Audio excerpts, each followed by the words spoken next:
Here is the most profitable stretch of water in history. 4 kilometers of cold grey sea between Denmark and what is now Sweden. There is no gold under it, no silver, no empire's worth of fish, and yet for 428 years, this narrow channel paid for a kingdom, its castles, its navy, its wars, because in 1429, one king understood something simple. You don't need to own the sea. You only need to own the front door. This is the story of the Sound Toll, the greatest toll booth on Earth. Every year, hundreds of ships sailed between the North Sea and the Baltic. They carried what Europe could not live without: Polish grain to feed its cities, timber, tar, and hemp to build its fleets, herring, salt, copper, and furs. And nearly all of it squeezed through one bottleneck, the Øresund, the Sound, because the other straits around Denmark were shallow, treacherous, and slow. At its narrowest, the Sound is 4 kilometers wide, and in the 15th century, both shores belonged to the King of Denmark. In 1429, King Erik of Pomerania made his move. Every foreign ship passing through the Sound would stop and pay 1 gold noble per ship, whether you carried grain or gravel. The merchants of Europe were furious. The Hanseatic League, the mightiest trading power of the age, went to war over it more than once. But Erik held the narrows, and at the tightest point, he had a fortress, Krogen. Its rule was simple, and it would not change for 4 centuries. Strike your topsails, dip your flag, drop anchor, and pay. Refuse, and the guns would remind you. The toll survived every war, every protest, every boycott. The front door of the Baltic now had a doorman. By the 1500s, the toll had become a machine. Picture it. Your ship rounds the point and anchors in the roadstead of Helsingør, Elsinore. The captain is rowed ashore to the custom house on the quay. Inside, clerks in ink-stained cuffs open the great ledgers. Ship's name, captain's name, home port, cargo. You pay in coin, you take your receipt, you may pass. Above the town, the cannons watch. In the 1570s, King Frederick II rebuilt Old Krogen into something grander, Kronborg, a Renaissance castle at the water's edge, paid for directly by the toll it guarded.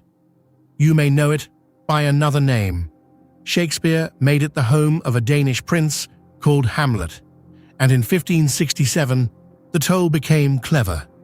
Instead of a flat fee, ships would now pay a percentage of their cargo's value, declared by the captain himself. You can see the problem. Every captain would lie, except for one rule, the most elegant anti-fraud device of the age. The king reserved the right to buy your entire cargo at exactly the price you declared. Value your silks too low, and the crown would happily take them off your hands, at your own number. Suddenly, honesty was the best policy in the Sound, and everything, every ship, every captain, every barrel, went into the books. The Sound toll registers run from 1497 to 1857. About 1.8 million passages recorded in ink. Historians call them one of the greatest data sets of the early modern world, the heartbeat of European trade, written down by hand at a toll booth. So how much money are we talking about? At its peak, in the 16th century, the Sound toll brought in as much as 2/3 of Denmark's entire royal income.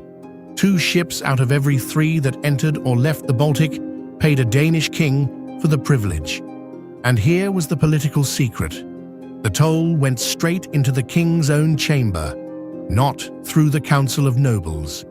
Danish kings had something almost no other monarch in Europe had, an income nobody at home could vote down.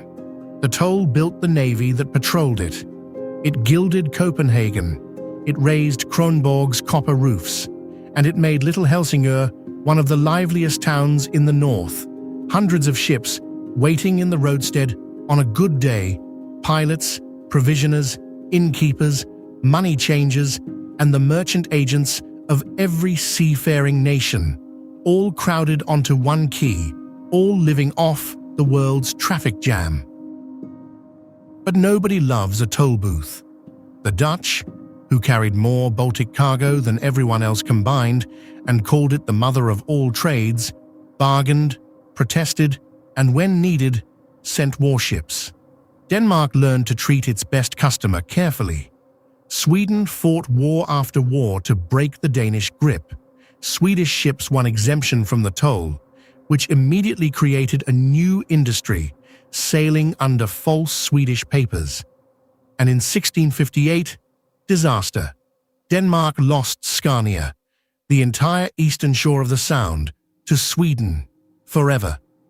The toll booth now stood on one side of the door only.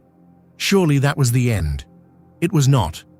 The toll simply continued, collected from the western shore alone, under the guns of Kronborg, as if nothing had happened. That same year, a Dutch fleet shot its way through the Sound to save besieged Copenhagen, and still the toll outlived the war. It outlived the Hanseatic League.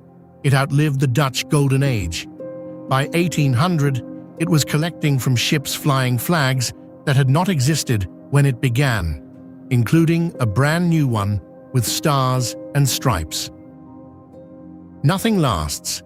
By the 1850s, the world had changed. Free trade was the new gospel. Steamships ran on schedules, and every hour spent anchored at Elsinore was money-burning. Thousands of ships a year now crowded the Sound, and the great powers were done paying a medieval toll. The decisive push came from the youngest of them. The United States called the toll what no one else quite dared to, tribute, and announced it would simply stop paying and let its ships sail through. Denmark wisely chose arithmetic over artillery. In 1857 in Copenhagen, the maritime nations of Europe struck a deal. They would buy the toll, once and forever. Denmark received roughly 35 million rigsdaler, years of toll income in a single payment, with Britain and Russia covering the largest shares and the United States signing its own treaty for free passage in perpetuity. In the spring of 1857, a clerk in Elsinore closed the great ledger for the last time. 428 years, and the front door of the Baltic swung open, free.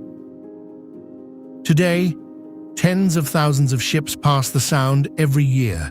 None of them stop, none of them pay. They glide past Kronborg's silent guns, over water that once funded a kingdom. All that remains are the books, 1.8 million voyages, written in fading ink, and a lesson 4 centuries long. You don't need to own the sea.